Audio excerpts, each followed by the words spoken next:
Hello student, dream class के channel में आपका स्वागत है।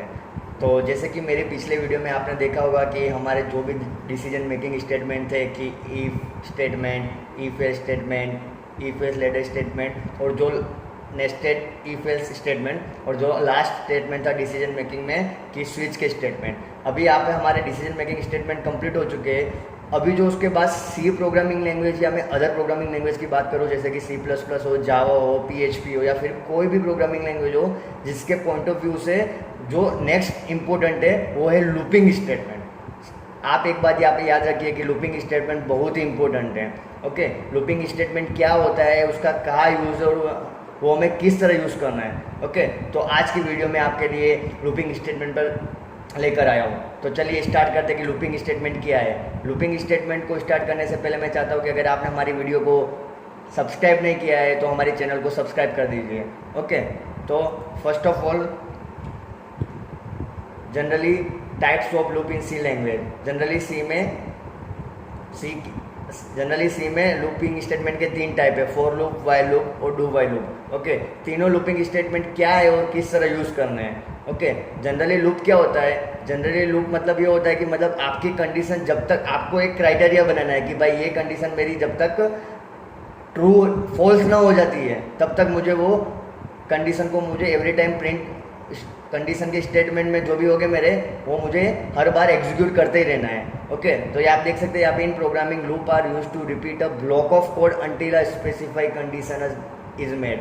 मतलब वो क्या करता रहेगा, लूपिंग मतलब वो एक इटरेशन स्टेटमेंट है, वो आपके स्टेटमेंट को रिपीटेडली प्रिंट करता ही रहेगा। जैसे कि एक स्टूडेंट है, वो सोच रहा है कि भाई मुझे इस बार बोर्ड में 90% लाने हैं। अब जब तक मतलब उसके 90%, मतलब वो हर बार एग्जाम नहीं देगा, लेकिन उसकी जो भी इंटरनल एग्जाम आती है वो उसमें मेहनत ज़्यादा से ज़्यादा करेगा।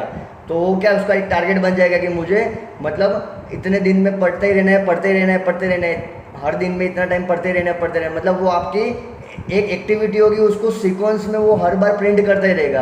ओके, लूपिंग स्टेटमेंट में सबसे ज़्यादा जो इंपॉर्टेंट है, जो तीन चीज़ें मैं आपको जनरली यहाँ पे बता देता हूँ। ओके, तीन लूप में फर्स्ट ऑफ ऑल आपका एक initialize statement. Okay, initialize statement मतलब क्या होता है कि जैसे कि हमने आपने देखा कि भाई इंटीजर ए करके जो वेरिएबल डिक्लेयर कर रहे थे, अब जो वेरिएबल डिक्लेयर कर रहे थे उसको वैल्यू हमें इनिशियलाइज करनी है, मतलब उस वेरिएबल की वैल्यू को असाइन करना है, जैसे कि 1 है या 0 है। मतलब मैंने यहाँ पे कह सकता हूँ कि मैंने ए को वैल्यू असाइन कर दी है, इनिशियलाइज कर दी है कि 0। ओके, इतना आप इंटीजर ए कर रहे हो तो मतलब वो वैल्यू वेरिएबल को सिर्फ आपने डिक्लेयर किया है। ओके, अब मैं यहाँ पे वैल्यू को डिक्लेयर करने के असाइन कर रहा हूँ वैल्यू को।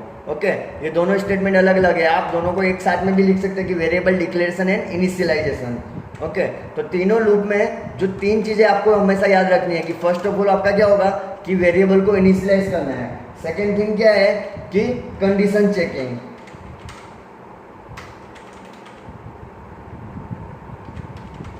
ओके, कंडीशन चेकिंग मतलब आपको एक एक्सप्रेशन बनाना है। जैसे कि मैं बोल सकता हूँ कि भाई ए की कंडीशन मेरी कितनी होनी चाहिए, मतलब ए की कंडीशन मेरी कब फॉल्स होनी चाहिए। तो मैं यूँ कह सकता हूँ कि भाई ए की वैल्यू मेरी 5 से ज़्यादा हो, 5 से बड़ी हो, लार्जर हो, तो मुझे फॉल्स हो जाना चाहिए। तो मैं यहाँ पे एक एक्सप्रेशन बना सकता हूँ, ए ग्रेटर देन 5 टर्मिनेट करा सकता हूँ। ओके, ये मेरी कंडीशन चेक करवा सकता हूँ। ओके, और थर्ड जो सबसे इंपॉर्टेंट चीज़ है वो इंक्रीमेंट या डिक्रीमेंट वेरिएबल। इंक्रीमेंट और डिक्रीमेंट वेरिएबल स्टूडेंट अगर आपको आइडिया ना हो तो मेरे ऑपरेटर्स की वीडियो में आप जाकर देख सकते हैं कि मैंने आपको डिटेल में समझाया था कि इंक्रीमेंट और डिक्रीमेंट किया है। ओके, मैं यहाँ पे A++ लिख रहा हूँ, मतलब ए की वैल्यू को इंक्रीमेंट कर रहा हूँ 1 से। यहाँ पे इसका मीनिंग क्या होगा, एज इट इज A=A+1, मतलब ए की वैल्यू 1 थी तो यहाँ पे 2 हो जाएगी, क्योंकि A++ मतलब ये इंक्रीमेंट किया है। ओके, उसी तरह आप डिक्रीमेंट भी कर सकते हो, A=A-1।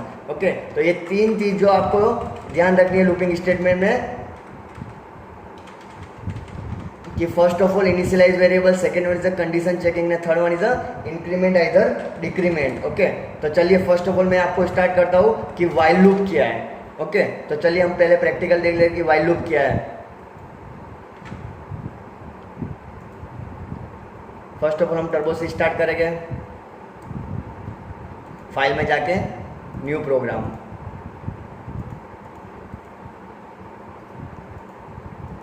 आप देख सकते हो कि मेरा यहाँ पे टर्बो सी का जो आईडी सेट है उसमें मैंने 2 हेडर लाइब्रेरी इंक्लूड कर दी है जो हमें नेसेसरी रिक्वायरमेंट है प्रोग्राम को रन करने के लिए। उसके बाद मेरा प्रोग्रामिंग का स्टार्टिंग पॉइंट वोइड मैन है। ओके, अब यहाँ पे मैं जनरली एक वेरिएबल डिक्लेयर कर देता हूँ ए, उसकी सेमीकोलन उसके बाद। ओके, अब इस प्रोग्राम में मैं ये करना चाहता हूँ कि मुझे 10 बार हेलो वर्ल्ड या फिर hello dream class, welcome to dream class print करना है। तो आपके माइंड में एक क्वेश्चन होगा, मतलब आप यूँ सोच रहे हो कि सर हम इजीली प्रिंट एफ से प्रिंट कर देते हैं। ओके, आप भी आपकी जगह पे एकदम सही हो। ओके, तो मैं यहाँ पे लिख देता हूँ प्रिंट एफ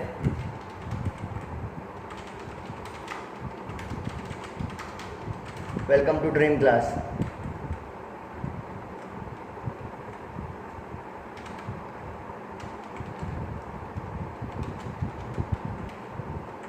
यहाँ पे CLR SCR। लोकल, हमेशा एक चीज़ याद रखिए कि लोकल वेरिएबल डिक्लेयर करने के बाद ही आप CLR SCR यूज़ करिए करें। ओके, स्क्रीन को क्लियर करने के लिए। उसके बाद गेट CH। मैं इस प्रोग्राम को रन कर रहा हूँ, मेरा एक बार प्रिंट हो गया।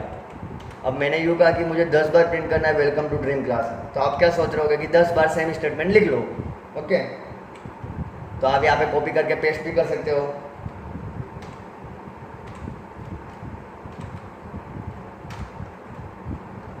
ये सेकेंड टाइम आ गया। ओके,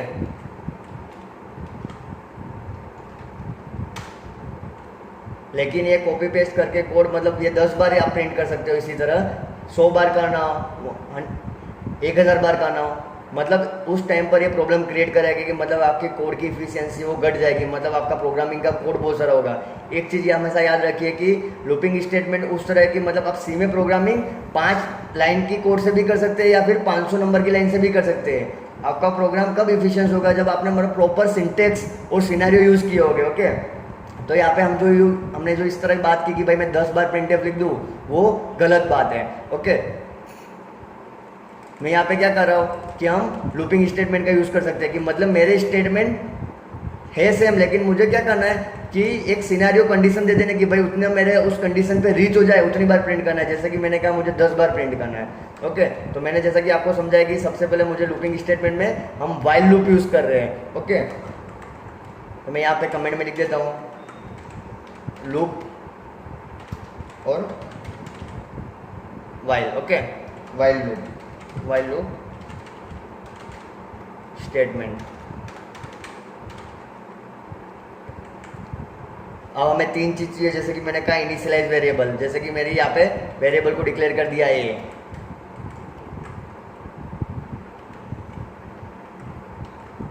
उसके बाद क्या था, सेकंड हमें कंडीशन चेक करवानी है, मतलब अब वाइल की सिंटेक्स यूज़ करेंगे हम। वाइल की सिंटेक्स एकदम इजी है, वाइल लिखना है, उसके बाद पैरेंथेसिस ओपन करना है। यहाँ पे आपको आपके टेस्ट एक्सप्रेशन लिखना है, अराउंड ब्रैकेट ओपन और क्लोज, बस। यहाँ पे आपको स्टेटमेंट लिखना है और यहाँ पे इंक्रीमेंट या फिर डिक्रीमेंट वेरिएबल यूज़ करना है। ओके, तो मुझे यहाँ पे जैसे कि मैंने कहा मेरी कंडीशन चेक करानी है, टेक्स्ट एक्सप्रेशन। ओके, तो यहाँ पे मैं क्या कंडीशन चेक कराऊंगा कि मुझे 10 बार welcome to dream class print होना चाहिए, मतलब 10 बार प्रिंट करना होना चाहिए कि मुझे a<10, मतलब a की वैल्यू जब तक 10 से कम हो तब तक प्रिंट करना है। ओके, तो ये स्टेटमेंट मुझे लूप के अंदर प्रिंट करवाना है।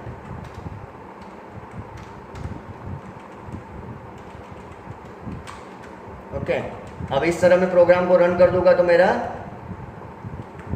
प्रोग्राम इनफाइनाइट लूप में चला जाएगा, क्योंकि मुझे पहले यहाँ पे वैल्यू 2 चीज़ें, क्योंकि मैंने वेरिएबल को इनिशियलाइज नहीं किया है तो मैंने इनिशियलाइज कर दिया और यहाँ पे इंक्रीमेंट डिक्रीमेंट नहीं किया। ओके, इनफाइनाइट लूप मतलब क्या कि आप देख सकते हो यहाँ पे कि a की वैल्यू 1 है। ओके, 1<10, मतलब यहाँ पे जब तक ये कंडीशन फॉल्स नहीं होगी तब तक ये लूप इवैल्यूट होती रहेगी। तो मैंने यहाँ पे a की वैल्यू 1 इनिशियलाइज कर दी है, उसके बाद a<10 कंडीशन चेक कर दी है, तो उसके बाद मैं हम यहाँ पे 5 रखते हैं तो आपको इजीली पता चले। हम यहाँ पे पहले इजीली बेसिक 5 वैल्यू लेते हैं, मतलब a की वैल्यू जब तक 5 से स्मॉल होगी तब तक मेरे लूपिंग स्टेटमेंट में प्रिंट होगी स्टेटमेंट। उसके बाद मैं यहाँ पे कर देता हूँ a++, मतलब इंक्रीमेंट क्या है, it is also equal to a = a+1। Okay, आप चाहे तो ये स्टेटमेंट भी यूज़ कर सकते हैं, लेकिन ये हमें सीधा इंक्रीमेंट ऑपरेटर को यूज़ कर देना है। ओके, और यहाँ पे मैं स्लैश एन लिख देता हूँ ताकि मेरा हर बार न्यू लाइन में प्रिंट हो। ओके, प्रोग्राम को रन करके देखते हैं। देखिए यहाँ पे आपका वेलकम टू ड्रीम क्लास 4 बार प्रिंट हुआ। चलो मैं आपको इसका डिबगिंग इवेल्यूट करके दिखाता हूँ किस तरह हुआ। Okay, first of all compiler board में पे जंप किया, उसके बाद ए वेरिएबल डिक्लेयर कर दिया। अब ए की वैल्यू मेरी 1 असाइन हो गई।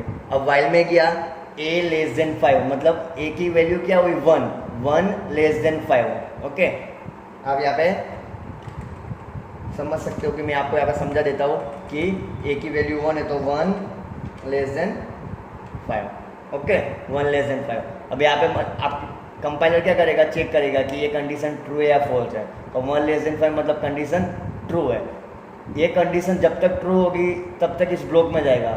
जैसे ही इस कंडीशन को फॉल्स मिला, ये ब्लॉक से एग्जिट होकर बाहर निकल जाएगा। अब ये कंडीशन ट्रू है कि भाई 1 लेस देन 5, तो यहाँ पे आया। अब इसके अंदर जितने भी स्टेटमेंट लिखे होंगे उसको वो प्रिंट करेगा। ओके, तो print f welcome to dream class, तो उसने first time welcome to dream class print कर दिया। ओके, उसके बाद यहाँ पे आया a plus plus. A plus plus मतलब क्या कि ए की वैल्यू में एक को इंक्रीज करेगा बाय डिफॉल्ट 1। ओके, तो ए की वैल्यू मेरे पास कितनी थी, 1 थी। ओके, तो अब यहाँ पे ए की वैल्यू कितनी हो गई मेरी, 2 हो गई। ओके, अब यहाँ पे वापस वाइल में आएगा। ओके, अब ए की वैल्यू मेरी लास्ट में 2 थी। ओके, तो अब यहाँ पे चेक करेगा कि ए लेस देन 5 मतलब 2 less than 5, still condition is a true, condition मेरी अभी भी ट्रू है। ओके, तो वापस इस ब्लॉक में आएगा प्रिंट स्लैश एन मतलब न्यू लाइन में welcome to dream class print करेगा। देख सकते हैं आप यहाँ पे welcome to dream class. Okay, अब ए प्लस प्लस मतलब ए की वैल्यू मेरी 2 थी। ओके, तो ए की वैल्यू में 2 थी मतलब ए की वैल्यू में 2 + 1। ओके, तो मेरी यहाँ पे ए की वैल्यू कितनी हो जाएगी, ए = 3।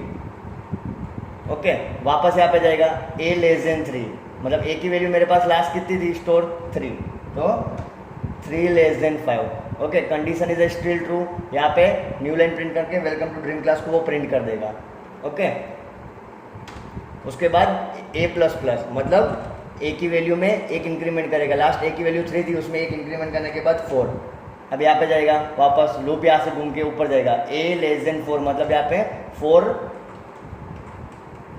Less than 5, condition is still true, मतलब यहाँ पे कंडीशन ट्रू तो वापस अंदर जाएगा वेलकम टू ड्रीम क्लास। तो मेरा जो ये लास्ट स्टेटमेंट है 4th वो प्रिंट करके ए प्लस प्लस, उसके बाद उसने ए प्लस प्लस किया मतलब ए की वैल्यू में एक इंक्रीमेंट किया मतलब 4 + 1 मतलब 5, वापस ये आ जाएगा। Okay, 5 less than 5। ओके, यहाँ पे कंडीशन आपकी फॉल्स हो रही है तो सीधा यहाँ से वो फॉल्स हुई। एक चीज़ आप याद रखिए, कंडीशन फॉल्स हो रही तो वो ब्लॉक के अंदर नहीं गया, यहाँ से वो सीधा बाहर निकल जाएगा। अगर मुझे आप देख सकते हैं यहाँ पे 4 बार स्टेटमेंट प्रिंट हुए, मुझे 5 बार स्टेटमेंट प्रिंट करवाने हैं। ओके, तो आप 2 चीज़ कर सकते हो, आप यहाँ पे इक्वल टू भी लिख सकते हो। ओके, आपके दिमाग में एक क्वेश्चन होगा कि मैंने तो 5 बार लिखा है, यहाँ पे 5 लिखा तो मुझे 5 बार स्टेटमेंट क्यों प्रिंट नहीं होता। आपने क्या किया, सिर्फ less than to equal to print करो आप। ओके, तो आपकी 5 बार कंडीशन चेक होगी और स्टेटमेंट प्रिंट हो गए। ओके, या फिर आप लेस देन इक्वल टू ना करना चाहते हो तो ए की वैल्यू को 0 से स्टार्ट कराओ। देखिए welcome to dream class. Okay, इसी तरह अगर आपको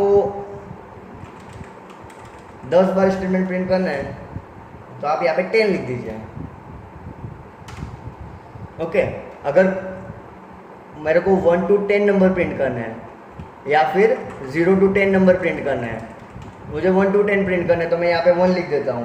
ओके, मुझे अभी ये वेलकम टू ड्रीम क्लास के बदले नंबर प्रिंट करवाना है, तो आपकी कौन सी वैल्यू हमेशा जो चेंज हो रही थी, इंक्रीमेंट होके ए की वैल्यू। ओके, तो आप इस स्टेटमेंट के बदले ए की वैल्यू यहाँ पे प्रिंट करवा दीजिए। अब रन करके देखिए 1 to 9 और यहाँ पे लेस देन और इक्वल टू कर दीजिए 1 to 10। ओके, मतलब हर बार आपकी जो वैल्यू चेंज हो रही थी, आपकी जो वैल्यू चेंज हो रही थी, इंक्रीमेंट हो रही थी, वो वेरिएबल की वैल्यू का प्रिंट कराए तो आपको आपका आउटपुट मिल जाएगा। अभी इसमें भी अगर मुझे यूँ करना है कि यूज़र कहे कि भाई मुझे यूज़र जो नंबर इनपुट करे उस नंबर तक ही प्रिंट होना है, यूज़र करे 8 तो 1 to 8 प्रिंट होना चाहिए, यूज़र डाले 20 तो 20 नंबर प्रिंट होने चाहिए। तो आपने यहाँ पे जो स्टैटिक वैल्यू ली है कांस्टेंट वैल्यू 10 की, उसको चेंज करके एक एन वेरिएबल ले लिया है, ओके, और एन वेरिएबल ऊपर डिक्लेयर कर दीजिए और एन वेरिएबल की वैल्यू यूजर के पास इनपुट करा दीजिए।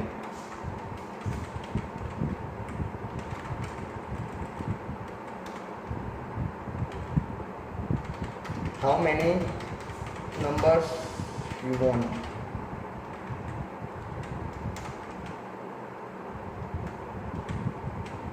scanf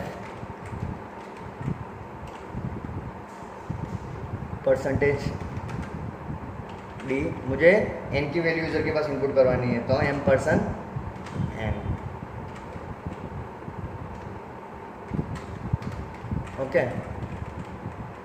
जैसे मैं स्लैश एन निकाल देता हूँ ताकि आपको देखिए, मैं 4 डाल रहा हूँ तो 1 to 4, 6 तो 1 to 6, 7 तो 1 to 7, यहाँ पे मैं स्पेस प्रिंट करवा देता हूँ। 19 इनपुट किया मैंने तो 1 to 19,